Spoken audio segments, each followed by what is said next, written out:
My parents sold their house and gave $650,000 to my brother. Then tried to invade my home like they owned it, until what I did next left them reeling. I'm Timothy, 38 years old, and I've been married to my wife Sarah for 6 years. She's a brilliant software engineer who makes excellent money while I've built a thriving custom woodworking business from absolutely nothing. We own 2 properties in suburban Denver, our comfortable family home in Highlands Ranch and a smaller investment property in Lakewood that I bought 3 years ago. My tenants, Jake and Amanda, are dream renters who pay on time and never cause trouble. But here's where my family enters the picture like a tornado through a trailer park. My parents raised 2 sons, me and my younger brother Derek, who's 35. I swear on everything holy, this man has never worked a legitimate job in his entire adult life. Since graduating from Colorado State, which my parents funded completely, he's bounced between ridiculous business ventures that always end up draining my parents' retirement savings. Meanwhile, when I wanted to start my woodworking business, did I get family support? Hell no. Dad told me it was too risky and I should find a stable job with health insurance. But when Derek announced he was an entrepreneur, suddenly it was all about nurturing his vision and believing in his potential. Derek recently got engaged to this woman, Brittany, who has champagne taste on a beer budget. She's constantly posting Instagram stories of designer handbags and weekend trips to Vail, funded by God knows what, since neither of them actually works. Derek claims he's between ventures, which means living off my parents' generosity while exploring new opportunities. Brittany doesn't work either because she's busy wedding planning and building her personal brand, which consists of makeup tutorials for her 923 Instagram followers. 3 months ago, my parents called with exciting news. They were selling the family house in Littleton, a beautiful ranch-style home they'd owned for 30 years, worth about $650,000 in today's market. I figured they were finally ready to downsize, maybe move to one of those active adult communities in Castle Rock. Made perfect sense for folks in their late 60s. Mom was bubbling with enthusiasm about getting such a great price and starting this new chapter. I was genuinely happy for them. They'd worked hard their entire lives and deserved to enjoy retirement. Dad had put in 30 years with Excel Energy, and Mom had been a dedicated elementary school teacher. Then she dropped the bombshell that would change everything. We gave all the money to Derek as a wedding gift. I literally thought I'd misheard her. You gave him what now? All of it, Timothy. $650,000. He found this gorgeous penthouse in Lodo and we wanted to help him start his new life with Brittany. I'm doing rapid math in my head. If this downtown penthouse costs more than $650,000, and they gave Derek everything from the house sale, where exactly were my parents planning to live? Turns out Derek had found a $1.4 million glass tower penthouse in Denver's trendy lower downtown district, complete with mountain views and a concierge service. My parents had handed over their entire life savings as a down payment, and Derek planned to finance the rest. On what income? That's still the million-dollar question nobody seemed to be asking. What about your retirement? I asked Mom, my stomach already dropping. Oh, we have it all figured out, she said with that cheerful obliviousness that would soon drive me to the edge. We're moving into your rental house. Just like that, not would you consider, or could we discuss, or even do you think that might work? No, a straight-up declaration that they were commandeering my investment property like they were claiming territory in the Wild West. Did you discuss this with Jake and Amanda? I managed to ask. Apparently that wasn't necessary because I could just tell my tenants to pack up and leave. You know, break a legal lease and screw over 2 people who'd never done anything wrong, all because my parents needed somewhere to live after giving away their house money to fund Derek's luxury lifestyle. The entitlement was absolutely breathtaking. They'd made this massive financial decision without consulting anyone, handed over their security to bankroll my brother's penthouse dreams, and then just assumed I'd solve their housing crisis by destroying my rental income and legal obligations. When I told them that absolutely wasn't happening, Dad's voice turned cold faster than a Colorado winter. We raised you, Timothy. This is what family does for each other. Family. The same family that paid for Derek's college, but not mine. The same family that funded his failed businesses while telling me to be more realistic. The same family that just handed him $650,000 while expecting me to provide free housing. I told them I'd call them back and hung up. Sarah was standing in our kitchen doorway. She'd heard enough to know exactly what was happening. "Please tell me you're not actually considering this," she said. "Not for a second," I replied. "But I know this is just the beginning. My parents don't take no for an answer, especially when they think they're entitled to something, and they clearly believe they were entitled to my rental property." I had no idea how ugly this was about to get. Last Tuesday, I'm in my workshop putting the finishing touches on a custom dining table when my phone starts blowing up. Jake was calling, and something in my gut told me to answer immediately. "Timothy, we need help." His voice was shaking. "What do you mean claiming they own it?" I asked, my heart sinking. "They have suitcases and they're pounding on the door, screaming at us to pack up and get out. The woman keeps yelling that this is their house now and we're trespassing." I already knew who it was, but I had to ask. "Did they give you names?" "They said they're your parents." "Of course they did." I told Jake not to open the door under any circumstances and that I was racing over. I dropped everything. Didn't even turn off my table saw. Just grabbed my keys and tore out of there. The drive across Denver was surreal. Part of me kept thinking maybe there was some misunderstanding, but deep down I knew exactly what was happening. I pulled up to the Lakewood house, and there they were, Mom and Dad on the front porch with two enormous suitcases and shopping bags from King Soopers, like they were moving in for an extended vacation. Mom was hammering on the door with her fist while Dad stood there looking all authoritative, like some landlord collecting overdue rent. "This is ridiculous!" Mom was shouting. "We know you're in there! Open this door right now!" I could see Jake and Amanda's curtains twitching. They were probably terrified but smart enough not to answer. When my parents saw me approaching, Mom immediately switched from furious to relieved. "Timothy, thank goodness you're here. These people won't leave." "Mom, what are you doing?" "We're moving in. We told you we needed somewhere to live, and I told you that wasn't happening." Dad stepped forward with that stern expression he used to intimidate me as a kid. "Son, we've been staying at a Hampton Inn for 2 weeks waiting for you to handle this situation. 2 weeks in a hotel instead of, I don't know, looking for an apartment or calling a realtor or doing literally anything responsible adults do when they need housing. You've been staying at a hotel because you chose to sell your house and give the money away," I said firmly. "That's not my problem to solve. We're your parents and they're just tenants," Dad shot back. "They're tenants with the legal lease." That's when Mom completely lost it. She started screaming about how ungrateful I was, how they'd sacrificed everything for their children, how a good son would take care of his parents. The entire neighborhood could hear her meltdown. Dad tried a different approach. "Look, we already checked out of the hotel. Our reservation's up today. We literally have nowhere else to go." Notice how their poor planning was supposed to become my emergency. They'd painted themselves into a corner and expected me to solve it by screwing over 2 innocent people. Jake cracked the door just enough to peek out. "Is everything okay? Should we call someone?" "Everything's fine," I told him. "My parents are leaving. We are not leaving." Mom shrieked, "This is family property!" That's when I completely lost my patience. This is my property. I bought it with my money from my business that I built with zero help from either of you. Dad launched into his guilt trip playbook. "After everything we did for you." "What exactly did you do for me, Dad? Because I'm having trouble remembering all this help you're talking about." He started stammering about raising me and providing for me, but I cut him off. "You provided the legal minimum required to avoid child neglect charges.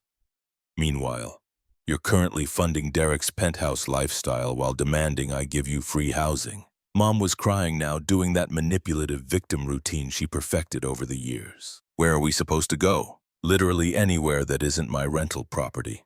Jake spoke up again.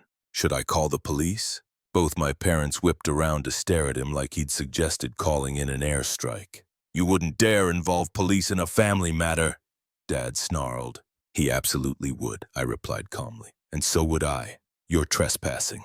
What happened next was like watching a controlled demolition of every family relationship I'd ever known. Mom started screaming about how I was choosing strangers over family, how she was ashamed to have raised such a selfish son, how my late Grandma Rose would be rolling in her grave. Dad went straight for the jugular. Your brother would never treat us like this. You're absolutely right, I shot back. Derek would take your money and let you live in your car. At least I'm being honest about saying no. I turned to Jake. If they're not off this property in 5 minutes, call 911. This isn't over, Dad growled as he grabbed their suitcases. They loaded everything back into their silver Honda CR-V. Mom was crying the whole time about what a terrible son I was. The last thing I heard before they drove off was Dad yelling that I'd regret this. After they left, I apologized profusely to Jake and Amanda for the drama. Turns out they'd been hiding in their bedroom for 20 minutes before I arrived. Genuinely scared these unhinged people might break down the door. I gave them my direct cell number and told them to call immediately if my parents showed up again. I also said I'd completely understand if they wanted to break their lease early after this harassment. But I knew my parents weren't finished. People who think they're entitled to your property don't just give up after one rejection. They escalate. The next day, my phone started ringing constantly, every hour on the hour. Different numbers, different relatives, all delivering the same basic message. I was a terrible son for abandoning my parents. The first call came from my Aunt Patricia at 7 a.m. sharp. I was barely conscious. Coffee hadn't even finished brewing, and she was laying into me about family values and respecting your elders. Timothy, how could you do this to them? They're your parents. I tried explaining the situation, but she cut me off immediately. I don't want to hear excuses. Figure out a way to help them. Then she hung up on me. An hour later, my cousin Brandon called. Haven't talked to this guy in probably 3 years, but suddenly he's very concerned about my character. Same script.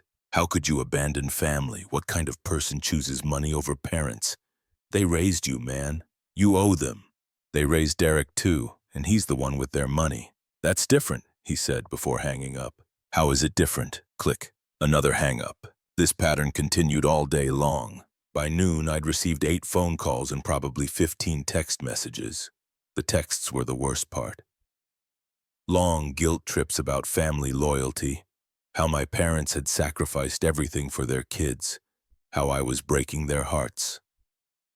My phone kept buzzing every few minutes with another message from another relative who'd apparently been recruited for this harassment campaign. Here's what really got me. Not one of these people asked for my side of the story. Not one said, hey, what's actually happening here? They all just accepted my parents' version of events and decided I was the villain. My cousin Stephanie sent me this long Facebook message about how my parents were living like refugees in a hotel. Where were all these concerned relatives when I was working 3 jobs to pay for college at CU Boulder? Where was the family loyalty when my parents were bankrolling Derek's failed ventures for 15 years? Every single one of these righteous family members had very strong opinions about what I should do. But somehow, none of them had spare bedrooms or guest houses available. When I pointed this out to Aunt Patricia during her second guilt trip call of the day, she got all flustered. Well, we don't have the space. I don't have space either. That's why I rent it to people. You have more money. There was the real reason. Because I'd worked my ass off and built a successful business, I was obligated to solve everyone else's problems. Because I'd been responsible with my finances, I should subsidize everyone else's terrible decisions. By Wednesday, I'd had enough. I sat down that night and wrote the most comprehensive email of my life. Took me about 2 hours to get it exactly right. I wanted to be clear, factual, and impossible to misinterpret. Subject line, setting the record straight, the full story. I started with a timeline. Parents sell house for $650,000. Parents give all money to Derek for penthouse down payment. Parents announce they're moving into my rental property without asking. I say no and offer to help them find appropriate housing. They refuse and demand I evict my legal tenants. Then I attach documentation, screenshots of text messages, photos of the lease agreement, even property records showing when I bought the house and how much I paid. I wanted everyone to see exactly what they were asking me to do. The email was probably 2,000 words long. I went through everything point by point, but the best part was the ending. I listed every person who had called or texted me about family duty and obligation.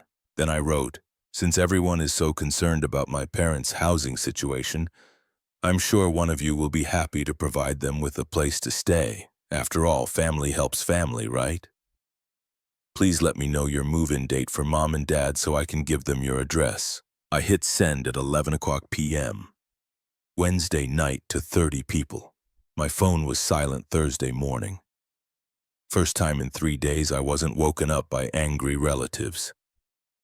Around noon, responses started trickling in. They fell into 3 categories.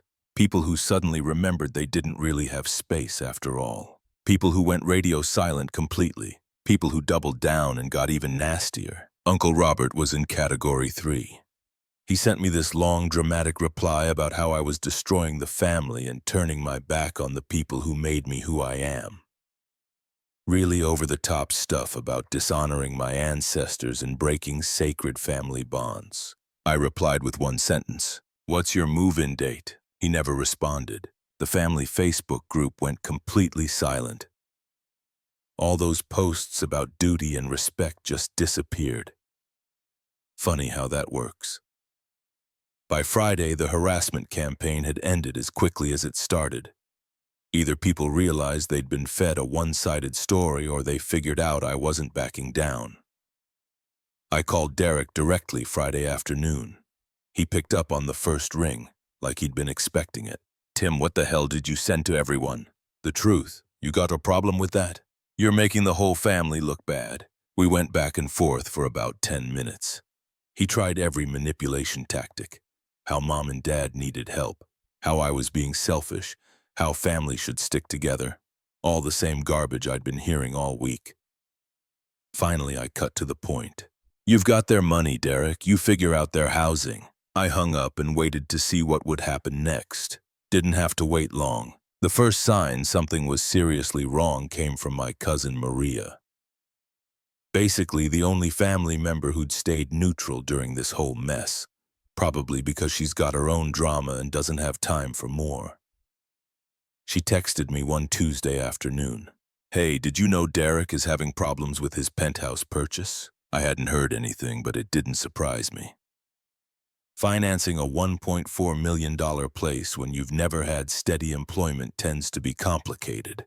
"What kind of problems?" I texted back. "Bank is asking for employment verification and income statements. Apparently, that's harder to provide than he thought." "No kidding. Turns out banks actually want proof you can repay massive loans." Revolutionary concept. Over the next few weeks, the full story emerged through the family grapevine. The bank had initially pre-approved Derek based on my parents' down payment and some projections about his consulting business. But when final approval time came, they wanted actual documentation. Pay stubs, tax returns, bank statements, all that boring paperwork proving you're not just some deadbeat looking to live beyond your means. Problem was, Derek didn't have any of that because he doesn't actually make money. His consulting business was basically him calling himself an entrepreneur and occasionally meeting people for coffee to discuss opportunities. No clients, no contracts, no revenue, just a website he paid someone to build and some business cards. The bank laughed him out of the office. Without the loan, he couldn't buy the penthouse. Without buying the penthouse, he couldn't get his deposit back. And that deposit was a huge chunk of my parents' house money. But wait, it gets better. Derek and Brittany had been planning this massive wedding. We're talking 250 plus guests, fancy venue at the Broadmoor in Colorado Springs, open bar, the whole production. Because when you're living off your parents' retirement fund, why not go all out? The venue wanted final payment 2 weeks before the ceremony. Derek called my parents asking them to cover it since they'd already invested so much in his future. My parents had to explain they'd given him literally everything and were currently living in a one-bedroom apartment they could barely afford. So Derek started reaching out to family members for loans. And I use quotes because we all knew he wasn't planning to pay anyone back. I got a text too. Tim, I know we've had our differences, but I could really use help with the venue payment. It's only $18,000. Only $18,000, like that's pocket change. I didn't even reply. Apparently nobody else helped Derek either because the Broadmoor ended up canceling their booking 3 days before the wedding. They had the ceremony in Brittany's parents' backyard in Aurora instead. Half the guests didn't show up due to the last-minute venue change. According to Maria, Brittany cried through most of the reception about how this wasn't her dream wedding. Meanwhile, the same week as their backyard wedding disaster, I closed on my third property, a small commercial building in Golden that needed work but had incredible potential. I got it $45,000 under market value because the previous owner was motivated to sell. I posted a simple photo on Instagram of the keys and paperwork. Another project in the works. Sometimes patience pays off. Nothing dramatic, just a normal business update. Several family members liked the post. I noticed my parents didn't. But the story wasn't over yet. My parents were about to make one final desperate play that would cross every line imaginable. Last Saturday morning, Sarah and I were having coffee in our kitchen, discussing baby names and looking at paint samples for the nursery. Perfect, peaceful morning. Exactly the kind of quiet family time I'd been looking forward to. Then our Ring doorbell started going off. I checked my phone and saw my parents standing on our front porch, both dressed up nice. Mom was holding flowers in what looked like a grocery bag. Dad had this weird, forced smile like he was trying to sell me something. They were talking directly to the camera like it was a video call. "Timothy, we know you're home," Mom said in this artificially sweet voice. "We can see your car in the driveway." I looked at Sarah. She was already shaking her head. "We brought groceries to cook for you," Dad chimed in, holding up the bag. "Your mother wants to make that pot roast you used to love." The manipulation was incredible. They'd shown up uninvited with props designed to make me feel guilty. Flowers and food like this was some normal family visit instead of another boundary violation. "We've been thinking about everything that happened," Mom continued to the camera. "We made mistakes. We should have asked permission about the rental house. Too little, too late. About 8 months too late. I watched this whole performance on my phone while sitting 20 feet away from them. After months of harassment, manipulation, and trying to destroy my business relationships, they thought they could just show up with flowers and reset everything. "I'm not answering the door," I told Sarah, but my parents weren't giving up. They stood there for 10 minutes, taking turns talking to the camera, explaining how sorry they were and how much they missed me. Mom even started crying, doing that victim routine she'd perfected over the years. When it became obvious I wasn't coming to the door, Dad's tone changed. "Timothy, this is ridiculous. We're your parents. Open the door so we can talk like adults." That's when I made my decision. I called the police non-emergency line. "I need to report trespassing. I have individuals on my property who refuse to leave, and I have a previous incident report involving the same people. Sometimes you have to choose between keeping the peace and keeping your sanity." I chose sanity, and I've never been happier.